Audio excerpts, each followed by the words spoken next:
Honnêtement, et heureusement pour moi, je n'attendais rien de ce film. Kaamelott est une série vieille de plus de 15 ans maintenant, et il est loin le temps où j'attendais avec ferveur un film Kaamelott, tandis que la série était encore très populaire et très présente dans les esprits. À l'époque où la série n'était pas encore achevée, effectivement, chaque nouvelle saison était un régal pour moi, j'attendais chaque livre avec impatience, et je me souviens encore de l'agréable surprise du changement de ton du livre 5 et de son caractère visuellement et scénaristiquement plus ambitieux. Ou encore du retour en arrière proposé par le livre 6, vraiment bienvenu et osé pour offrir de la profondeur aux personnages principaux. Mais aujourd'hui, après avoir eu largement le temps de voir et revoir tous les livres dans tous les sens depuis de nombreuses années, justement à force d'avoir attendu une version cinéma promise depuis si longtemps, pour moi, le soufflet était retombé. Ajoutez à cela une bande-annonce qui m'avait laissé très circonspect, je me suis donc assis devant ce film sans attente particulière, en étant malgré tout curieux de voir ce résultat, cette version pour le grand écran qu'Astier avait annoncé depuis tant d'années.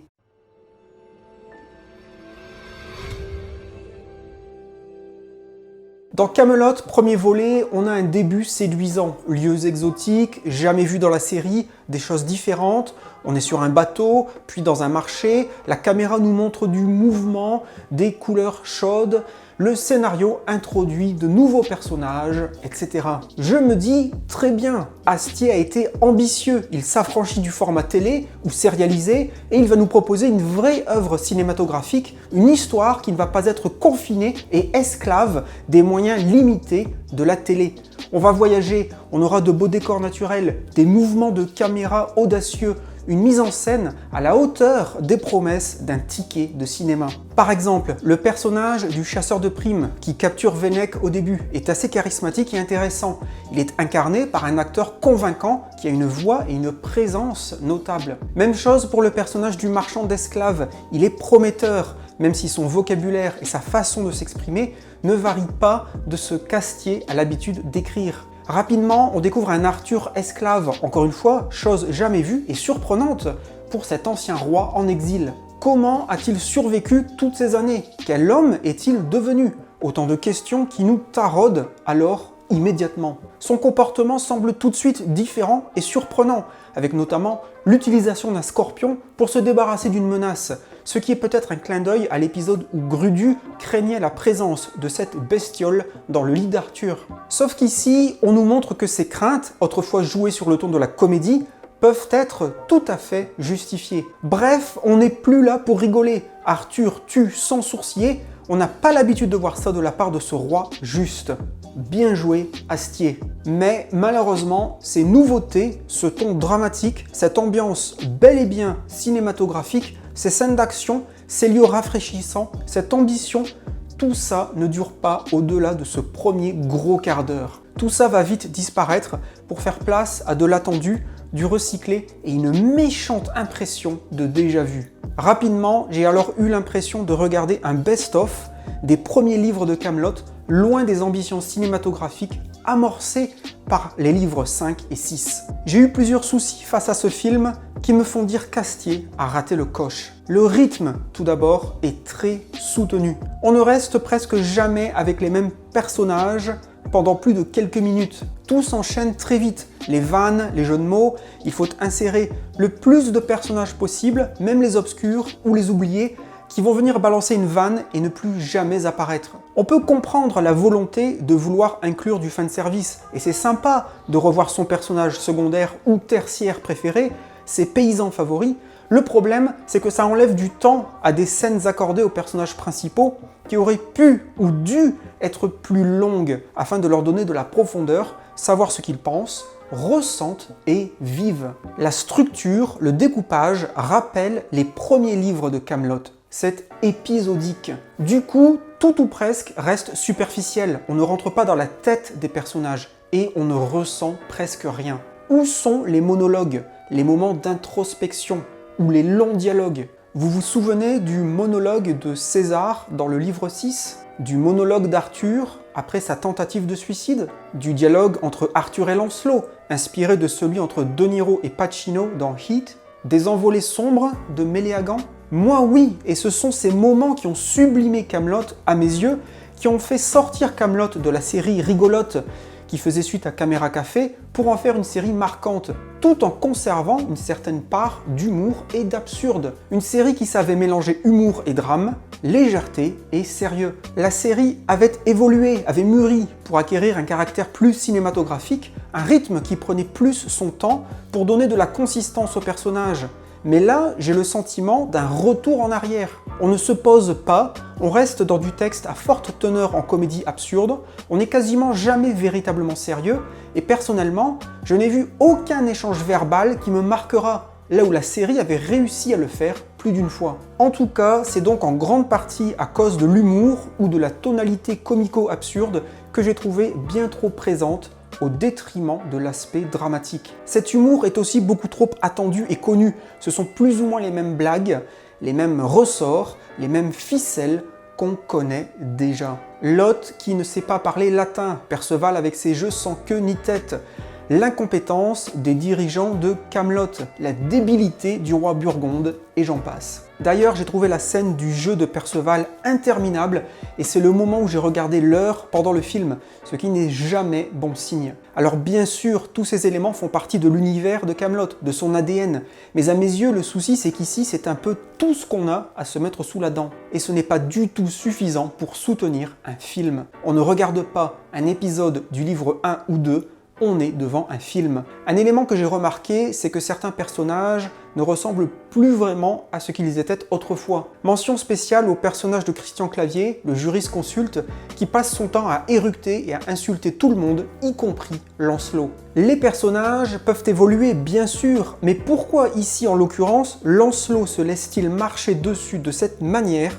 Je n'ai pas compris. Ce qui m'amène donc à Lancelot, personnage complètement effacé dans le film et qui ne réagit quasiment jamais au fait de se faire insulter et crier dessus par les membres de son propre gouvernement. Gouvernement au passage des plus étranges, car on y trouve notamment le père Blaise, que Lancelot avait pourtant mis sur sa fameuse liste des cons. Moi, je m'attendais à voir un Lancelot dirigeant d'une main de fer, avec ses fameux gardes tout de blanc vêtus, qu'on voyait à la fin du livre 6. On nous dit dans le film que Lancelot est un tyran, mais on nous montre un personnage sans fougue, enfermé dans sa forteresse et toujours au pied de Guenièvre. Au niveau des choses que je n'ai pas comprises et que je mets sur le compte d'une version longue qui, je suis sûr, doit exister et qui sortira sûrement un jour, il y a le comportement d'Arthur. Pourquoi va-t-il récupérer Excalibur? Il passe tout le début du film à répéter à qui veut l'entendre qu'il n'est pas de retour. Arrêtez de m'appeler sire, ce qui d'ailleurs a des vieux relents de livre 5, et puis au détour d'une scène, il est au rocher pour récupérer l'épée. Et c'est ce qui me fait dire qu'il manque au moins une scène ici. Je n'ai pas vu sa motivation qui explique ou justifie ce retournement de situation. Il a laissé le royaume derrière lui depuis des années, il a donné le pouvoir à Lancelot, il n'en avait clairement plus rien à faire. Il faudrait du coup nous montrer pourquoi il va chercher son épée. Il savait déjà à la fin du livre 6 que Lancelot faisait n'importe quoi, cela ne l'a pas empêché de partir pour autant. Et quand on le retrouve au début de ce film, rien n'indique qu'il avait l'intention de revenir. Il manque quelque chose ici, mais encore une fois, je soupçonne fortement que ces scènes existent. Sur le plan musical, je n'ai pas grand chose à dire, ce n'est pas un secret, Astier est avant tout un musicien, donc je trouve qu'il est difficilement attaquable là-dessus. Sans être magistral ou inoubliable, les compositions font leur office. Avant de passer à l'aspect visuel, je voudrais relever deux choses.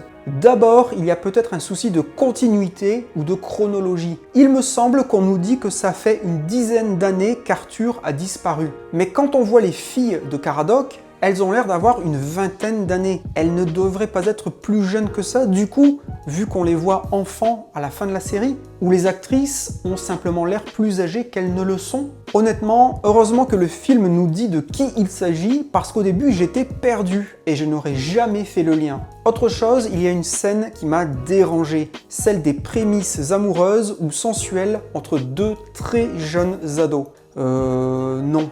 Là, ça m'a mis mal à l'aise, les acteurs étaient très jeunes et heureusement que ça n'a pas été plus loin car j'aurais descendu le film pour ça. Concernant l'aspect visuel maintenant, les costumes. Qu'est-ce qui s'est passé? Je ne vais même pas parler de Lancelot parce qu'à la limite, je peux comprendre le fait de vouloir donner une apparence marquante et hors du commun à un personnage en particulier. Mais les Burgondes, alors là, c'est pas possible. Couleurs criardes, fluo et bariolées, habillés comme des hybrides de clowns clodo. On sait que les Burgondes sont incompétents, mais fallait-il vraiment les habiller comme des sacs phosphorescents? Malgré la bêtise du roi Burgonde, par le passé, ils n'ont jamais été dépeints comme des clowns, et ils représentaient une menace pour le royaume, malgré le running gag sur l'impossibilité de communiquer avec eux. Ici, ils sont tellement ridiculisés qu'il n'y a même plus besoin de préparer une défense. Camelot n'est pas un documentaire, et c'est normal qu'il y ait une liberté artistique, mais malgré la nature comique de la série, il y a toujours eu un semblant de fidélité historique, de crédibilité visuelle en ce qui concerne les costumes. Alors pourquoi est-ce qu'ici on a des Burgondes habillés de froufrous fluorescents, ou alors c'est moi qui suis ignorant et ils s'habillaient vraiment comme ça? Et pourquoi est-ce que personne dans ce film ne porte d'armure? Tout le monde est habillé en civil, si je peux me permettre l'expression. Que la résistance n'en est pas, je veux bien, mais le reste? La question des armures, de la chevalerie, a été pourtant plus d'une fois mise sur le devant de la scène dans la série. Les soldats saxons eux-mêmes ne semblent être couverts que de simples fourrures. Étant aux ordres de Lancelot, ne devraient-ils pas être mieux équipés? Moi, ça m'a bien sorti du film, ces costumes qui semblent être plus un fantasme contemporain de quelqu'un qui a voulu donner libre cours à son imagination, plutôt que de rester un minimum dans le ton historique. Concernant la cinématographie, le moins qu'on puisse dire, c'est qu'elle est timide et manque cruellement d'ambition concernant la mise en scène. Caméra sage, champ contre champ, personnages toujours au centre de l'image, plans resserrés, rien qui soit un minimum novateur ou qui tente des choses. Ce n'est pourtant pas la technologie qui manque aujourd'hui, avec les drones par exemple. J'ai l'impression qu'Astier n'avait pas les moyens de montrer grand-chose en dehors des acteurs. Par exemple, les scènes qui montrent le gouvernement de Camelot discuter sur les remparts pendant les attaques burgondes. Elles faisaient vraiment ambiance série télé avec un cadre très serré pour ne pas montrer autre chose. Le livre 5 notamment montrait une plus grande ambition visuelle, avec entre autres la scène du rêve d'Arthur dans le phare, pour ne donner qu'un seul exemple. Ce qui m'amène à parler de Camelot, la forteresse, qui semble bien vide à l'intérieur comme à l'extérieur. Où sont tous les gens qui vivaient au château? Où sont les soldats? Où est l'armée? En tout et pour tout, l'armée de Camelot est représentée par deux Gugus sur un rempart, encore une fois filmé dans un cadre très serré. Vraiment? Le château apparaît bien seul, triste et très vide sur sa colline au milieu de nulle part. Ça donne vraiment le sentiment qu'il y a eu un souci de budget qui serait passé dans une série télé il y a 15 ans, mais malheureusement on n'en est plus là. Ah oui, et la tour isolée où est enfermée Guenièvre, elle est en briques rouges et en ciment il me semble. Il n'y a pas un anachronisme là? Ou c'est moi qui délire? Donc, en conclusion, pour moi, ce film a surtout un sérieux problème de manque d'ambition. J'ai plus eu l'impression de regarder un long épisode de la série, ou plusieurs épisodes mis bout à bout, mais pas un film au cinéma. La mise en scène pépère, les décors globalement très sages, vides ou dégageant une forte impression de déjà-vu, l'histoire qui n'avance que finalement très peu, un final très inspiré de celui du Retour du Jedi, l'aspect dramatique réduit au minimum, les gags réchauffés, etc. Comme je le disais en introduction, je ne m'attendais à rien, donc je ne peux pas dire que je suis déçu. Mais je trouve vraiment dommage qu'Astier n'ait pas saisi l'occasion d'être ambitieux, de voir grand et de s'affranchir de pas mal d'éléments propres au format télé. Et puis la scène post-générique avec Méléagan, si vous ne l'avez pas vu venir à 3 km, je ne sais pas quoi vous dire. Globalement, rien de catastrophique, mais rien de folichon non plus, à moins d'avoir des pots de saucisson sur les yeux. Voilà, c'était mon avis. Maintenant, je serais curieux de lire le vôtre dans les commentaires. Donc, à vos claviers, mécréants!